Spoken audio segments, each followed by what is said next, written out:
પશ્ચિમ બંગાળની અંદર બીજેપીનું કમળ ખીલ્યું છે અને બીજેપીનું કમળ ખીલતાની સાથે જ સમગ્ર દેશની અંદર બીજેપી કાર્યકર્તાઓમાં ભારે ઉત્સાહ જોવા મળ્યો।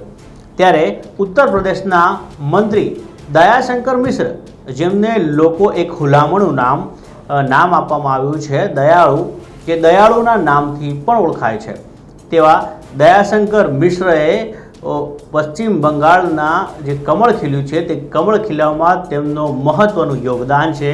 તેઓ આ ચૂંટણી દરમિયાન ત્યાં પ્રવાસમાં હતા અને લોક પ્રચારમાં હતા। આ કમળ ખીલવામાં તેમનું મહત્વનું યોગદાન છે તેવા દયાશંકર મિશ્ર, જેમનું હુલામણું નામ દયાળુ છે, તેઓએ ઇન્ડિયા વોઇસ સાથે पश्चिम बंगाल ना परिणाम ने लेने खास बातचीत करी थी। लोगों के मन में ऐसे बंगाल की ये खूबी है कि 34 साल के बाद जब उन्होंने सत्ता का परिवर्तन किया तो क्लीन स्वीप दिया, और ये 15 साल की सत्ता से जब उनका मन भरा तो उन्होंने बीजेपी को वो क्लीन स्वीप देने जा रहे हैं। तमाम ऐसे कार्यकर्ता हैं जो 1.5 साल अपना घर छोड़ के भागे थे, दुकान तोड़ दिया, घर तोड़ दिया, ऑटो चलाता है तो उसका ऑटो तोड़ दिया। विपक्ष का काम है आलोचना करना। वो धीरे धीरे सिमट रहे और देश उनको धीरे धीरे हाशिए पर डाल रहा, फिर भी उनकी आंख नहीं खुल रही। वो अपने काम की चिंता नहीं करते, अपनी मेहनत की चिंता नहीं करते। बीजेपी की ताकत उसका संगठन है, उसका कार्यकर्ता है। इस बार बंगाल में खेला नहीं, पूरी तरीके से खेल हो गया। और जिस विधानसभा क्षेत्र की चर्चा है वो है 24 उत्तरी परगना। बड़ा चैलेंज माना जाता था कि वहां भारतीय जनता पार्टी का कमल का फूल कैसे खिलेगा। हालांकि जो इसके पहले भी विधानसभा चुनाव के परिणाम आए थे, खुला जरूर था लेकिन वो जिला बड़ा चैलेंज था। हम बात करते हैं यूपी सरकार के मंत्री दयालु मिश्रा, जो वहां के प्रभारी थे और लगातार कई महीनों से वहां पे मंथन कर रहे थे। बड़ा सुखद परिणाम है। जिस तरीके से वेस्ट बंगाल चुनाव को लेके विपक्ष का दावा था, तो वहां ये लोग जमीन पे काम नहीं कर रहे हैं, लेकिन जो परिणाम आया चौंकाने वाला परिणाम, हम इसको मान के चल रहे हैं। आप इसको क्या मानेंगे? देखिए, टीएमसी के 15 साल के गुंडा राज, अराजकता का जो राज था, हर इंसान वहां पीड़ित था। ऐसा नहीं कि समाज का कोई तबका बचा रहा हो जहाँ इनके अत्याचारी लोगों ने, इन्होंने एक तो राज्य की डेमोग्राफी खराब कर दिया।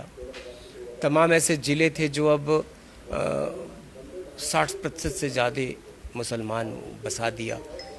ये जो घुसपैठियों को लाके बसाया अपनी राजनीति के लिए, अपने छोटे स्वार्थ में, इन्होंने देश के और अपने राज्य के लोगों की असमत का सौदा किया। और जो लोग आए उनको लगा कि वो तो दामाद की तरह पूजे जा रहे हैं, तो उन लोगों ने फिर समानांतर एक सरकार, एक सत्ता का निर्माण किया। चाहे वो सिंडिकेट हो, चाहे वो कटमनी का राज हो, हर व्यक्ति प्रभावित था। गरीब हो, अमीर हो, छोटा हो, बड़ा हो, व्यापारी हो। व्यापार तो ख़त्म था, उद्योग ख़त्म थे, सारे उद्योग धंधे बंद हो चुके थे। किसी तरह से वहाँ की गाड़ी जीवन की चल रही थी और एक अंडर करेंट था। आप अभी परिणाम देख रहे हैं। अभी बीजेपी को भी सपने में इतनी उम्मीद नहीं थी। हम लोग भी काम कर रहे थे ज़मीन पे, कि लोगों के मन में ऐसे बंगाल की ये खूबी है कि 34 साल के बाद जब उन्होंने सत्ता का परिवर्तन किया तो क्लीन स्वीप दिया, और ये 15 साल की सत्ता से जब उनका मन भरा तो उन्होंने बीजेपी को वो क्लीन स्वीप देने जा रहे हैं। तो इसका मतलब कि वहाँ के लोग बहुत जागरूक हैं और मन बना लिया पश्चिम बंगाल ने कि परिवर्तन करना है, और वो परिवर्तन आपको दिखाई दे रहा है। दयालु जी, लगातार वहाँ के विजुअल जो आ रहे थे, जैसे भारतीय जनता पार्टी के अंदर ग्राउंड में रैली हो रही थी, बाहर बीजेपी के समर्थक पीटे जा रहे थे, तो एक तो आपके लिए चैलेंज था क्योंकि आप पर बड़ा भरोसा जता के पार्टी ने वहाँ भेजा था। मैंने कहा ना कि कार्यकर्ता घर से बाहर निकलने में डरता था। पहली बार बूथों पे जनसंपर्क हुआ है, डोर टू डोर जिसको आप कहते हैं ना, घर घर जनसंपर्क। ये चीज़ें असंभव सी लग रही थी। लग रहा था कि कोई निकलेगा कहाँ, कोई जाएगा कहाँ। लेकिन जब हमारे कार्यकर्ता निकले, बूथों पे गए, लोगों के घर घर गए, तो घर के लोगों ने जो रिस्पांस किया, वो इशारों में बात करते थे। इतने समझ लीजिए कि घरों के दरवाजे वो पूरा ओपन आपके लिए नहीं करते थे, इशारा करते थे कि जाओ, सब अच्छा है, हम आपके साथ हैं। कुछ एक दो शब्दों में अपनी बात कह के उसको आगे बढ़ा देना, तो वो भरोसा पैदा हुआ धीरे धीरे। जुलूस नहीं निकलते थे, रैलियां नहीं होती थी। हमारे कार्यकर्ताओं को अब आज 21 और आज का परिणाम आएगा। बीजेपी का कोई व्यक्ति कहीं किसी के साथ कोई अत्याचार करते नजर नहीं आएगा, लेकिन उन लोगों ने हमारे 300 से ज़्यादा कार्यकर्ताओं की हत्या कर दिया। 21 के परिणाम के बाद की बात है।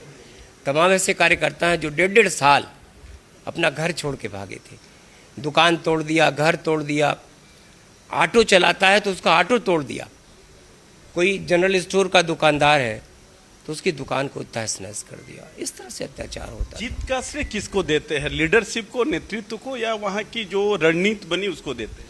रणनीतिकारों को।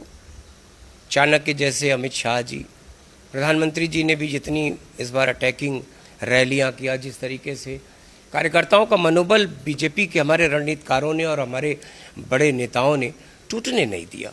वो हमेशा उनके अंदर जान भरते रहे और उसका परिणाम है कि हमारी रैलियों में अधिक भीड़ होने लगी। और जो ब्रिगेड की रैली आपने सुना है कि ब्रिगेड के इतिहास में आज तक इतने लोग नहीं जुटे, तो ये सब एक बहुत पॉजिटिव साइन था।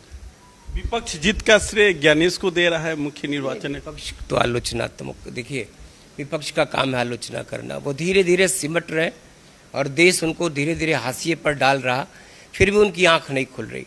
वो अपने काम की चिंता नहीं करते, अपनी मेहनत की चिंता नहीं करते। बीजेपी की ताकत उसका संगठन है, उसका कार्यकर्ता है।